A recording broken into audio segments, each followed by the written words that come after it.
एकच लाईट वापरून फोटोमध्ये वेगवेगळे लुक कसे आणायचे तर लाईटला मॉडिफाय करून। आता लाईट मॉडिफाय करायसाठी आपण काय काय करू शकतो तर लाईटची डायरेक्शन बदलू शकतो, लाईटची क्वालिटी बदलू शकतो, लाईटची इंटेन्सिटी बदलू शकतो आणि लाईटचा कलर बदलू शकतो। या चार गोष्टींचा काय अर्थ आहे ते थोडक्यात सांगतो तुम्हाला। लाईटची क्वालिटी बदलणे म्हणजे हार्श लाईट सॉफ्ट करणे किंवा सॉफ्ट लाईट हार्श करणे। लाईटची इंटेन्सिटी बदलणे म्हणजे त्याची तीव्रता कमी जास्त करणे।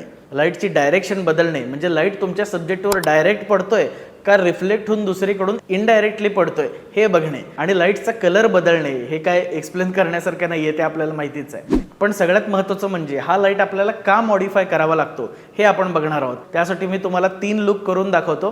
पहिला लुक म्हणजे हार्ड लाईट मधला, ज्यामध्ये LED लाईट डायरेक्ट माझ्या चेहऱ्यावर प्रकाश पाडतोय। लाईट आणि माझ्यामध्ये कुठलंही मटेरियल नाहीये, पण हार्ड लाईटमुळे स्किन टेक्स्चर खूप जास्त उठून दिसतं, जे आपल्याला बऱ्याच वेळेला दाखवायचं नसतं आणि शॅडोज सुद्धा हार्ड येतात, ते चांगलं दिसत नाही। आता हा हार्ड लाईट आपल्याला नकोय, तो सॉफ्ट करायचा आहे, म्हणून मग आपण त्या LED लाईटवर सॉफ्ट बॉक्स बसवणार आहोत। आणि सॉफ्ट बॉक्स बसवल्यामुळे नावाप्रमाणेच तो लाईटला सॉफ्ट करतो। जसं आपल्याला इथं दिसतंय की स्किन टेक्स्चर आता तेवढं हार्ड दिसत नाहीये आणि मागे पडणाऱ्या शॅडोज सुद्धा सॉफ्ट आहेत, आधीसारख्या हार्ड राहिलेले नाहीयेत। पण इथं तुम्ही बघू शकता की सॉफ्ट बॉक्स लावला तरी लाईट बऱ्याच बाजूला फिरतोय, सगळीकडे पसरतोय। इथं आपण मॉडिफिकेशनचा दुसरा प्रकार वापरणार आहोत। सॉफ्ट बॉक्सला आपण ग्रिड लावू शकतो आणि ग्रिड लावल्यामुळे होतं काय की तुमचा लाईट सॉफ्ट बॉक्स मधून बाहेर आल्यावर जो आजूबाजूला जातो तो तसा न पसरता फक्त सरळ रेषेत येतो, ज्यामुळे आपल्याला सब्जेक्ट आयसोलेट करायला मदत मिळते। म्हणजे हार्ड लाईट असताना लाईट सगळीकडे पडतोय, सॉफ्ट बॉक्स लावल्यावर तोच लाईट थोडासा कन्फाइंड झालेला आहे आणि सॉफ्ट बॉक्सला